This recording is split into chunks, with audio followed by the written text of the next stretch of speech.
14h30, 15h30, ici c'était ça le bonheur. Avec Faustine Bollard. Mais avant l'émission, on commence comme tous les jours par son billet d'humeur. C'est comme une histoire d'amour. D'abord, on va être séduit par le livre pour son apparence ou sa bonne réputation, les couleurs de la couverture, le titre qui nous intrigue, son toucher qui nous émeut. Je me souviens très bien quand ma main s'en est emparée. C'était dans une gare avant un long trajet, comme quand on rencontre un homme ou une femme. Ce jour-là, je ne savais pas où l'histoire allait me mener. Dès les premières pages, dès le premier baiser, on devine s'il y a de l'espoir de faire un bout de chemin ensemble. Alors évidemment, on se montre sous un jour très appétissant, tout est découverte, les personnages, les réactions, les décors. On est porté par l'excitation de la passion, l'attrait du début.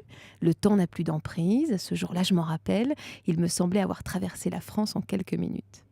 Comme dans une histoire d'amour, vint alors le temps de l'intimité.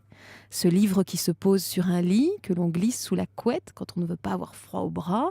Cette œuvre qui vous voit démaquillée, fatiguée, quotidienne, mais qui devient, comme cet autre, délicieusement familier.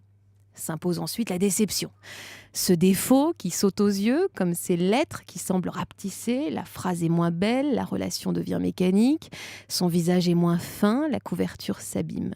Mais au regard des souvenirs heureux, on ne lâche pas prise, parce qu'il y a forcément quelque chose à réveiller, à réanimer, parce qu'un livre, comme une histoire d'amour, il faut se battre pour se l'approprier. Seulement, on se rapproche de la fin. Certains alors liront beaucoup plus doucement pour éloigner la ligne d'arrivée, d'autres iront directement au point final pour moins souffrir de la mort de leur idylle.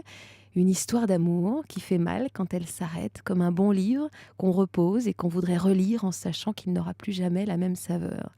Il nous manque déjà, comme lui, comme elle. Alors pour prolonger le plaisir, on reçoit aujourd'hui l'auteur de certains de ces livres que vous avez tant aimés. Bienvenue dans Et si c'était ça le bonheur sur Europe 1. Europe 1.